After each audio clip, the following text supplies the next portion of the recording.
आप सभी का मेरे YouTube चैनल मैथमेटिक्स 2.0 में स्वागत है। जैसा कि दोस्तों पोलिनोमियल्स हमारा चैप्टर चल रहा है, हम क्लास 10 की बात कर रहे हैं और उसमें हमने पोलिनोमियल्स के बारे में पढ़ लिया है। साथ ही साथ हमने एक्सरसाइज की बात किया जाए तो एक्सरसाइज में भी हमने पढ़ाई कर ली है। 2.1 से लेकर 2.3 तक हमारा एक्सरसाइज कंप्लीट हो गया है। यदि अभी तक आपने उस एक्सरसाइज को नहीं देखा है तो उसे आप जरूर जाके चैनल पर देख लीजिए और किसी भी प्रकार का अगर आपको डाउट हो रही है तो आप जरूर हमसे पूछ लीजिए। आज का बउआ जो हमारा एक्सरसाइज है वह 2.4 है और यह ऑप्शनल एक्सरसाइज है और इसमें जो भी क्वेश्चंस हैं आपको पढ़े हुए और पिछले एक्सरसाइज में से कुछ रिवीजन किए हुए क्वेश्चन आपको मिलेंगे। तो कोशिश रहेगा कि एक्सरसाइज को बहुत छोटा वीडियो में आप लोग को बता दिया जाए, समझा दिया जाए। तो आइए बिना किसी देरी के हम शुरू करते हैं अपने इस एक्सरसाइज को। दोस्तों एक्सरसाइज शुरू करने से पहले मैं आपको बताना चाहूंगा कि यदि अभी तक आपने हमारे चैनल को सब्सक्राइब नहीं किया है तो उसे सब्सक्राइब जरूर कर लें। साथ ही साथ बेल आइकन को जरूर दबा लें ताकि किसी भी प्रकार का अपडेट मैं करूं, कोई भी वीडियो मैं अपलोड करूं वह सबसे पहले आप तक पहुंचे। और साथ ही साथ वीडियो को लाइक कमेंट जरूर कीजिए और दोस्तों के बीच में शेयर जरूर कीजिए। आइए दोस्तों अब हम शुरू करते हैं। हमारा जो फर्स्ट क्वेश्चन है बउआ वह यह दे रखा है कि आपको एक त्रिघाती बहुपद दिया हुआ है और इसके 3 शून्यंक भी दिए गए हैं। चूंकि त्रिघाती बहुपद है तो 3 शून्यंक तो होगा ही। आपको इसके बीच संबंध को बताना है, अर्थात उनके जो शून्यंकों के जो गुणांकों के बीच जो संबंध होता है बउआ उसके बारे में बताना है। हमने इसकी पढ़ाई कर ली है। जैसे मान लीजिए कि हमारे पास p ऑफ x दिया हुआ है बउआ, वह दिया हुआ है 2x³ क्वेश्चन हम पहले लिख लेते हैं, प्लस x² माइनस 5x और प्लस 2 तथा इसके शून्यंक भी दे रखे हैं, अर्थात अल्फा, बीटा और गामा भी दे रखा है और वह है 1/2, 1 और -2। अच्छा बउआ ये इसका शून्यंक दे रखा है तो सबसे पहले हमें 1/2 एक बार 1 और 1/2 -2 इस x के जगह पे रख के हमें इसका मान ज्ञात कर लेना पड़ेगा। और तब हम अगर पाते हैं कि यह इसका वैल्यू 0 कर देता है तो यह इसके शून्यंक हो जाएंगे। आपने शून्यंक के बारे में पढ़ लिया है, जान लिया है कि हम कैसे x के जगह पे दिया हुआ जो हमारा जीरोज है उसको रख के हम उसका मान ज्ञात कर लेते हैं, उसको बराबर करते हैं 0 के। उसके बाद दोस्तों अब संबंध की बात आती है तो संबंध में आप लोगों को बताया गया है कि एक alpha plus beta plus gamma होता है। साथ ही साथ दोस्तों आपको alpha into beta plus beta into gamma plus gamma into alpha इसके बारे में बताया गया है। साथ ही साथ गुणांकों की बात की जाए तो alpha into beta into gamma, यही तो इसके 3 शून्यंक होते हैं ना और यही संबंध होता है ना बउआ। अब ये alpha plus beta plus gamma यह आपका माइनस b/a हो जाता है। Alpha into beta plus beta into gamma plus gamma into alpha यह आपको c/a हो जाता है और alpha into beta into gamma यह माइनस d/a हो जाता है। यही तो संबंध इसमें बता देना है। अब चूंकि यहां से देख लीजिए बउआ a का मान 2 है, यहाँ पे कुछ नहीं है अर्थात b का मान 1 हो गया, c का मान यहाँ पे -5 हो गया और यहाँ से d बराबर 2 है।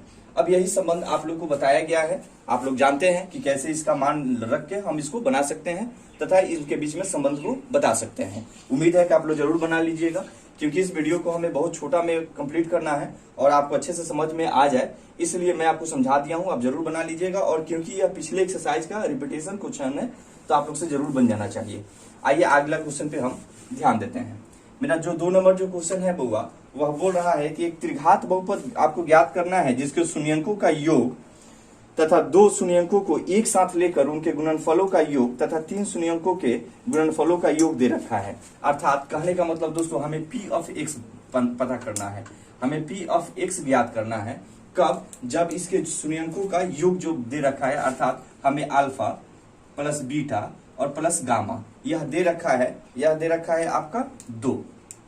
ठीक है दोस्तों। और साथ ही साथ हमारे पास 2 करके जो हम इसके गुणनफलों का योग लेते हैं, अर्थात alpha into beta plus beta into gamma plus gamma into alpha यह दे रखा है हमारा दोस्तों -7 और इनके गुणनफलों का योग यानी अल्फा इंटू सिर्फ गुणनफल जो दे रखा है alpha into beta into gamma यह दे रखा है बउआ हम लोगों का -14। यहां तक तो सब क्लियर है। अच्छा alpha plus beta plus gamma जो होता है यह -b/a होता है। बन रहा है आप लोग से, हो रहा है। यह हमारा c/a होता है और यह जो होता है यह -d/a होता है। अर्थात जो इसके गुणनफल होते हैं वह -d/a होता है, जो संबंध हमने पढ़ा है। और 2 करके जो इनके ये गुणनफलों का जो योगफल होता है वह c/a होता है और जो इनके योगफल जो होता है वह -b/a होता है। अच्छा दोस्तों, हम चाहे अपनी सुविधा के लिए 2 को तो 2/1 लिख सकते हैं, -7 को -7/1 लिख सकते हैं, और यहाँ -14 को हम -14/1 लिख सकते हैं। बटा 1 करने से कोई फर्क नहीं पड़ रहा है। अब देख रहे हैं ना, यहाँ पे a का मान आपको 1 मिल रहा है, अर्थात यहाँ से a बराबर 1 हो गया बउआ। ठीक है, b की बात की जाए तो b बराबर -2 हो रहा है बउआ, चूंकि b का मान -2 मिल रहा है, और c का मान हमें -7 मिल गया, और d का मान दोस्तों, चूंकि यह माइनस माइनस तो कट जाएगा, तो d का मान कितना हो जाएगा, 14 हो जाएगा। उम्मीद है आपको अच्छे से समझ में आ रहा होगा। अब आप इसको 2 तरीकों से बता सकते हैं।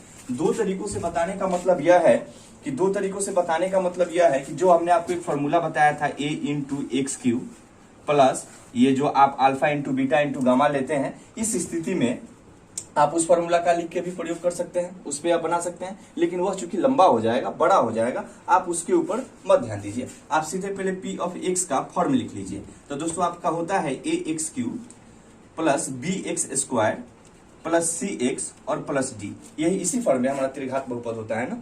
अब चुपचाप यहाँ पे उसका मान बिठा दीजिए। a का मान 1 है तो यह तो x³ ही हो जाएगा, प्लस b का मान -2 है तो यह -2x² हो जाएगा दोस्तों। c का मान -7 है अर्थात यह -7x हो जाएगा, और d का मान कितना है, 14 है, यानी यह +14 हो जाएगा। यही बहुपद हमें ज्ञात करना है, और यही बहुपद हमारा आंसर हो गया। हमने इसको फाइंड कर दिया। उम्मीद है कि आपको अच्छे से समझ में आ गया होगा। यदि आप चाहें तो इसको फॉर्मूला का यूज करके, जैसे आपको बताया गया है, जो a इंटू x³ और जो x² का जो हमारा कोफिशिएंट होता है, अर्थात alpha plus beta plus gamma, साथ ही साथ दोस्तों जो x का हमारा कोफिशिएंट होता है अल्फा इंटू बीटा, अर्थात 2-2 करके जो इसके गुणनफल का जो योग जो होता है, उससे भी आप इसका इस्तेमाल करके आप इसको बना सकते हैं, अल्फा इंटू गामा। और लास्ट का जो हमारा कांस्टेंट जो टर्म होता है, अर्थात जो d होता है, वह इसका गुणनफल ही हो जाता है, अर्थात alpha into beta into gamma ही हो जाता है। आप इस फॉर्मूला का भी प्रयोग करके आप इसको बना सकते हैं, लेकिन इससे यह ज्यादा बड़ा हो जाएगा, ज्यादा डीप जाएगा, अतः आप इसे डायरेक्ट ऐसे बना लीजिएगा। चलिए हम नेक्स्ट क्वेश्चन के ऊपर ध्यान देते हैं। चलिए दोस्तों, अब हम 3 नंबर क्वेश्चन के ऊपर ध्यान देते हैं। हमारा जो 3 नंबर जो क्वेश्चन है बउआ, वह हमारे पास एक बहुपद दे रखा है, अर्थात p ऑफ x दे रखा है, और वह आपको दे रखा है x³ minus 3x² plus x और प्लस 1, और इसके शून्यंक जो है ना दोस्तों, यह भी दे रखा है, अर्थात a माइनस b, a और a प्लस b, यानी आपको 3 शून्यंक भी इसका दे रखा है। और आपको बता रहा है, बोल रहा है क्वेश्चन कि आप इसमें a और b का मान ज्ञात कीजिए। a और b का मान हम ज्ञात करेंगे। हम इसको बहुत ही इजी फॉर्म में पढ़ लेंगे, इजी फॉर्म में इसको सीख लेंगे। जो हमारा पोलिनोमियल्स दे रखा है बउआ, अगर यहाँ से अगर हम a देख ले तो हमारे पास a का मान कितना आ रहा है, 1, b का मान देख ले तो दोस्तों यह -3 है, और c देख लें तो यह 1 है, साथ ही साथ d की बात की जाए तो यह भी 1 है। उम्मीद है यहाँ तक तो आपको समझ में आया होगा। बस मैंने कांस्टेंट टर्म को लिख दिया है, अर्थात जो हमारा पोलिनोमियल्स है उसका हमने कांस्टेंट टर्म लिख दिया है। यह हमारे पास शून्यंक दे रखे हैं, ठीक है ना। अब हमें a और b का मान ज्ञात करना है, तो हम सबसे पहले क्या करेंगे कि alpha plus beta plus gamma हम निकाल लेंगे। तो alpha plus beta plus gamma यह -b/a होता है, आप लोग को पता है, -b/a। यहां तक दोस्तों उम्मीद है कि आपको अच्छे से समझ में आ रहा होगा। अब जरा देखिए, यहां से हमारे पास अल्फा और बीटा और गामा का भी मान दे रखा है, अर्थात a minus b plus a plus a plus b भी दे रखा है, और यह -b/a है। जरा देख लीजिए, तो -b और प्लस b तो कट जा रहा है, तो यहाँ पे कितना बचा दोस्तों, 3a बचा। कितना बचा, 3a बचा, बराबर यह -b/a हुआ। अब हम यहाँ पे देखेंगे कि -b हमारे पास तो माइनस में है ही, और +1 है, सॉरी -3 है, अर्थात यह 3a बराबर माइनस और -3, क्योंकि b का मान हमने रख दिया -3/a। a का मान कितना है दोस्तों, 1 है। अच्छा, यहाँ से 3a बराबर यह माइनस माइनस मिलकर तो प्लस हो जाएगा, अर्थात 3/1, तो 3/1 का मतलब तो 3 ही है। तो यहाँ से 3 और 3 कट गया, तो a का मान कितना आया, 1 आया। a का मान दोस्तों अब हमारे पास 1 आ गया है, अर्थात हमने एक वैल्यू फाइंड कर लिया कि a बराबर 1, ठीक है। अब b का मान ज्ञात करने के लिए आप सीधे इसका गुणनफल निकाल लीजिए। यह तो आपको समझ में आ गया। अब सीधे आप इसका गुणनफल निकाल लीजिए, अर्थात हम alpha into beta into gamma निकालेंगे। तो alpha into beta into gamma बराबर होगा होता है -d/a। आप लोग को पता है अच्छे से। अल्फा इंटू बीटा अर्थात a-1 into a into A plus B equal to the minus D बटा ए हो जाएगा। मैंने कुछ नहीं किया, बस मैंने अल्फा बीटा और गामा का मान रख दिया, गुना है तो हमने गुना करवा दिया। अब जरा देखिए ए का मान दोस्तों हमारे पास कुछ आया था, वह 1 आया था। ए का मान हमारे पास कितना आया था, 1 आया था, और ये आपको a माइनस बी है। तो यहां से a का मान हम 1 रख लेंगे, अर्थात यह 1 माइनस बी हो जाएगा, यह 1 हो जाएगा, और यह भी हो जाएगा 1 प्लस बी। दोस्तों उम्मीद है आपको अच्छे से समझ में आ रहा होगा। और माइनस डी बटा ए, 1 से इसमें गुना है, अर्थात यह तो 1 माइनस बी ही हो जाएगा, और यह 1 प्लस बी हो जाएगा, equal to the minus D बटा ए, अर्थात यह माइनस और डी का मान 1 है तो 1 बटा और ए का मान भी 1 है, तो हमने इसका मान रख दिया। अच्छा देखिए ए प्लस बी इंटू ए माइनस बी, यह सूत्र होता है ए स्क्वायर माइनस बी स्क्वायर का, अलजेब्रिक एक्सप्रेशन में आपने पढ़ा हुआ है। अर्थात क्या इसको हम लिख सकते हैं क्या कि 1 का स्क्वायर और माइनस बी का स्क्वायर बराबर माइनस 1 बटा 1, इसका मान तो माइनस 1 ही हो जाएगा, इसलिए सीधे माइनस 1 ही लिखिए, बटा में से अब 1 हटा दीजिए। अच्छा देखिए दोस्तों, क्या इसको हम इस फॉर्म में लिख सकते हैं क्या कि माइनस बी का स्क्वायर इक्वल टू 1 के स्क्वायर, तो 1 ही रहेगा, और चूंकि यह प्लस में है तो इक्वल में के बाद जाएगा तो यह भी माइनस में हो जाएगा, अर्थात यह माइनस 1 हो जाएगा। अब जरा देखिए माइनस बी का स्क्वायर बराबर माइनस 1 मिलकर माइनस 2 हो जाएगा, ये माइनस कट गया, अर्थात बी स्क्वायर बराबर 2 आ गया। जब बी स्क्वायर बराबर 2 आ गया तो बी बराबर कितना हो जाएगा, जब स्क्वायर हटेगा तो रूट चढ़ जाएगा 2, और चूंकि आप लोग को बताया गया है कि यह प्लस और माइनस दोनों से ही संबंध रखता है, इस स्थिति में जो आपको b का मान निकला वह एक बार अंडर रूट 2 मिला अर्थात पॉजिटिव में, और एक बार माइनस अंडर रूट 2 मिला अर्थात निगेटिव में। अर्थात जो आपको शून्यक मिले और जो आपको a और b का जो मान मिला, हमारे पास a का मान 1 आया था, अर्थात a बराबर 1 हो गया, और b बराबर हमारे पास अंडर रूट 2 और माइनस अंडर रूट 2 हो गया। यही तो हमें फाइंड करना था, और बहुत ही छोटे फॉर्म में हमने इसको पढ़ लिया, समझ लिया, बना लिया। उम्मीद है आपको अच्छे से समझ में आ गया होगा। चलिए हम थोड़ा नेक्स्ट क्वेश्चन के ऊपर ध्यान देते हैं।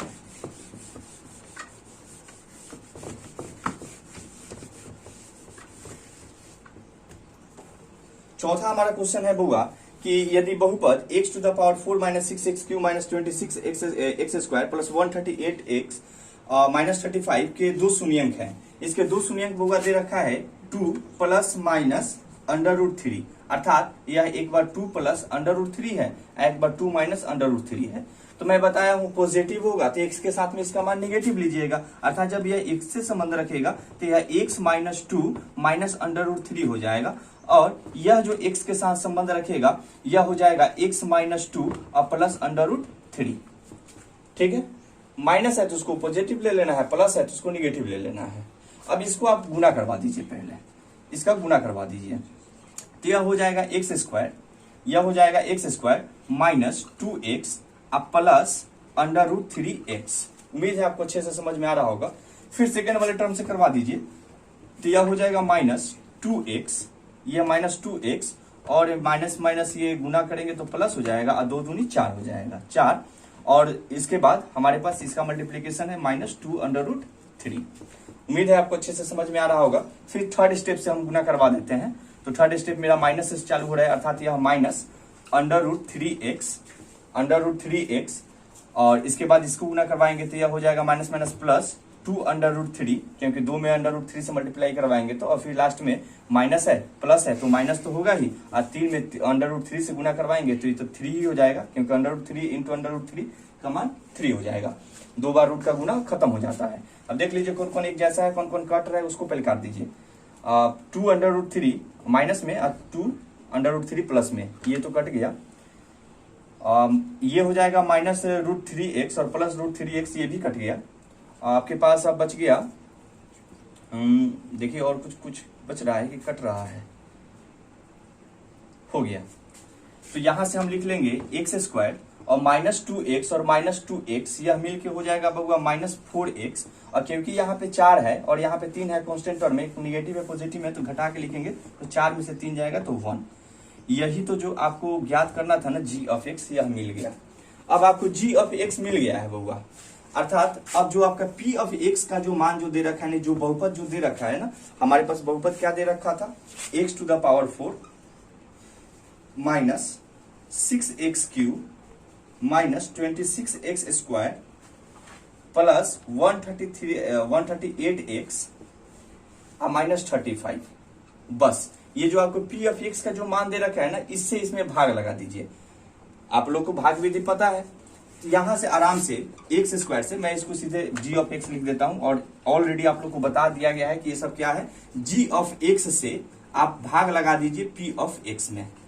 ठीक है दोस्तों, जी ऑफ एक्स से भाग लगा दीजिए पी ऑफ एक्स में, क्योंकि यह इसका फैक्टर तो होगा ही, क्योंकि जब ये 2 + √3 और 2 - √3 जब ये इससे हमको x के साथ में मान रखने से हमारे पास यह मिला है जी ऑफ एक्स, अर्थात यह इसका तो फैक्टर होगा ही। हमें इसको 0 कर देना है इसका इसमें मान रख के, लेकिन जो भागफल आएगा अर्थात जो जो क्यू ऑफ एक्स जो आएगा दोस्तों, आप लोग उसका भी एक बार फैक्टराइज कर लीजिएगा। और चूंकि जो हमारे पास क्यू ऑफ एक्स आएगा, हम देख लेंगे कि हमारे पास जो बहुपद आ रहा है क्यू ऑफ एक्स का, वह कौन से फॉर्म में है, द्विघाती है कि त्रिघाती है, उसी अनुसार आपको शून्यांक भी प्राप्त हो जाएगा। तो आप लोग इसका फैक्टर जरूर कर लीजिएगा, उम्मीद है, क्योंकि हर चीज आप लोग को अब पीछे वाले एक्सरसाइज में बता दिया गया है। मैंने मोटा मोटी आप लोग को बता के समझा दिया कि आपको कैसे जी ऑफ एक्स प्राप्त करना है, और जी ऑफ एक्स जब आपको मिल गया तो पी ऑफ एक्स में कैसे भाग लगाना है आप लोग को पता है। चलिए, अगर फिर भी अगर नहीं बने, आप लोग बनाइएगा, नहीं बने तो मैं जरूर इसको बता दूंगा। ठीक है, चलिए लास्ट जो क्वेश्चन है उसके ऊपर हम बहुत ध्यान देते हैं। 5 नंबर क्वेश्चन, 5 नंबर हमारे पास क्वेश्चन है। हम सबसे पहले क्वेश्चन आप लोग को पढ़ देते हैं और क्वेश्चन पढ़ के समझा देते हैं। बोल रहा है कि यदि बहुपद x⁴ - 6x³ + 16x² - 25x + 10 को एक अन्य बहुपद x² - 2x + k से भाग लगाया जाता है, यानी भाग दिया जाता है। जरा देखिए, x² - 2x + k से भाग दिया जा रहा है बहुआ के में, तो दिया जा रहा है x⁴ - 6x³ + 16x² - 25x + 10, इसी में भाग दिया जा रहा है।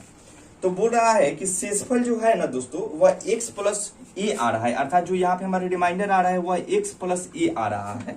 यहां तक ये समझ में आया। तो हमें k तथा a का मान ज्ञात करना है, हमें k तथा a का मान ज्ञात करना है, अर्थात हमें k इसका भी मान ज्ञात करना है और हमें a इसका भी मान ज्ञात करना है। आप लोग को बताया गया होगा जो एल्गोरिथम का जो हमारे पास जो फॉर्मूला था, हमने आप लोगों को बताया था कि जो p ऑफ x जो होता है, अर्थात जो हमारा भाज्य होता है, यह बराबर होता है g of x into q of x plus r of x का, अर्थात भाज बराबर भाजक गुने भागफल जोड़ शेष। आज शेष हमारे पास दे रखा है, आज शेषवा कौन सी में दे रखा है, प्लस में दे रखा है ना, तो जब इसको इक्वल किधर भेजेंगे तो ये तो माइनस में हो जाएगा, अर्थात p of x minus r of x हो जाएगा, बराबर ये हमारे पास q ऑफ x का भी मान दे रखा है, q ऑफ x का भी आपको g ऑफ x का भी मान दे रखा है यहाँ पे, अर्थात भाजक आपको दे रखा है, तो आप इसको भी लिख लीजिए, अर्थात x² - 2x प्लस k को लिख लीजिए। आपको q ऑफ x का मान नहीं पता है क्योंकि अभी तक आपने डिवाइड नहीं किया है, लेकिन जब आप इसको डिवाइड कीजिएगा इससे तो आपको q ऑफ x भी कुछ आएगा, हम यहाँ पे उसको गुना करवा देते हैं। अब p ऑफ x का मान आप लिख लीजिए, x⁴ - 6x³ + 16x² - 25x + 10। चूंकि माइनस में हमको r ऑफ x लिखना है और r ऑफ x का जो हमारे पास वैल्यू जो था वह शायद x + a था, हाँ x + a ही था। अब यहां से x चूंकि यहाँ पे माइनस में हो जाएगा और a भी क्या हो जाएगा, माइनस में हो जाएगा, बराबर यह x² - 2x और plus k into q of x। इसका हम पहले साइन के अनुसार इसका जोड़ने घटाने की प्रक्रिया कर लेंगे। चूंकि यह दोनों गुना में है, और जब गुना में है तो बताया गया है कि यह इक्वल के जब बाद आएगा, इक्वल के पहले आएगा, क्योंकि इक्वल के बाद तो यह गुना में है, तो इक्वल के पहले जब आएगा तो यह तो भाग में होगा, अर्थात बट्टा में होगा, अर्थात यह x² - 2x प्लस k होगा, और यही बराबर हो जाएगा टोटल q ऑफ x का। ऐसे ही करके आपको इसका मान ज्ञात कर लेना है, आपसे आसानी से बन जाएगा, क्योंकि ये भी आपके पिछले एक्सरसाइज का रिपीटेशन क्वेश्चन है, आप लोग को बताया गया है। उम्मीद है कि आपसे जरूर बन जाएगा, और बहुत ही इजी तरीकों में मैंने इसको बता दिया है, आप इसे जरूर बना लीजिएगा, और अगर नहीं बनेगा तो आप जरूर हमसे पूछ लीजिएगा। देखिए बहुत ही आसान है, हम कुछ नहीं किए हैं, बस हमने अगर आपको हम छोटा सा एग्जाम्पल से समझाने का प्रयास करें तो जैसे देखिए, बोल रहा है ना कि 2 से आपको भाग लगाना है, एक संख्या है मान के चलिए 17, 2 से आपको इसमें भाग लगाना है। ये चीज तो अभी आपको पता नहीं कि आपने कितना बार में भाग लगाया है, लेकिन इसका शेषफल जो आ रहा है ना 1 आ रहा है। तो बबुआ मान लीजिए शेषफल 1 आ रहा है, तो शेषफल तो हम जोड़ते ही हैं, शेषफल जोड़ते हैं और साथ में भाजक और भागफल का गुना करवाते हैं और उसमें शेषफल जोड़ देते हैं तो हमारा भाज आ जाता है। यही प्रक्रिया यहाँ पे किए हैं। और चूंकि यहाँ पे गुना में आ रहा है तो इक्वल के पहले यह बटा में होगा, भाग में होगा। अब इसी का जोड़ घटाव का प्रक्रिया करके इसको भाग लगा दीजिएगा, इससे जो आपको आएगा वही आपका आंसर होगा। उम्मीद है दोस्तों आपको अच्छे से समझ में आ गया होगा, और जो भी डाउट होगा आप जरूर हमसे पूछ लीजिएगा। और सिर्फ एनसीईआरटी ही नहीं, किसी भी बुक से जो भी प्रकाशन आपके पास है, किसी भी प्रकाशन का बुक अगर आपके पास उपस्थित है, अगर उससे किसी भी प्रकार का आपको प्रॉब्लम है, कोई भी समस्या है, आप जरूर हमसे पूछ लीजिए। और हाँ, आप अपने बुक का एग्जाम्पल जरूर बनाइए। एक्सरसाइज के साथ साथ एग्जाम्पल भी जरूरी है, क्योंकि यह हमारे पास ऑप्शनल एक्सरसाइज था और इसमें 2-3 जो क्वेश्चन जो मैंने बताया इंपॉर्टेंट था। और चूंकि हमने पीछे की एक्सरसाइज में कुछ क्वेश्चन का रिपीटेशन किया है, इसमें हमने पढ़ा है, तो उम्मीद है आपको अच्छे से समझ में आ गया होगा। चलिए, जो भी दिक्कत होगा आप हमसे जरूर पूछ लीजिएगा। चलिए, बहुत बहुत धन्यवाद।